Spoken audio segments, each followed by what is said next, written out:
ஒளி, அந்த வாசனை எல்லாமே சேர்ந்து சுகந்தத்தை கொடுக்கும். லக்ஷ்மி கடாட்சம்.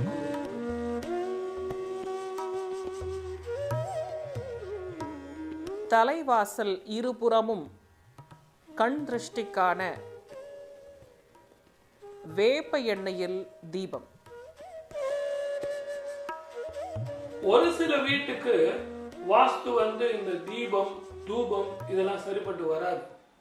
அப்ப அந்த வீட்டுல சில பரிகாரங்கள் எளிமையா என்ன பண்ணணும் அப்படின்னா, ஆத்ம சங்கு அப்படின்னு சொல்லக்கூடிய அந்த சங்குல செவ்வாய்க்கிழமை வெள்ளிக்கிழமை தலைவாசப்படியில சில குறிப்பிட்ட எண்ணெய்கள்ல தீபம் போட்டு கண் திருஷ்டி, பில்லி சூன்யங்கள், கிரகதோஷங்கள், கிரக பீடைகள் போக்கலாம். அதனாலதான் ஒரு வீடை கட்டுறதுக்கு முன்னாடியே சங்கு ஸ்தாபனம் பண்ணணும்னு நம்ம சொல்றோம்.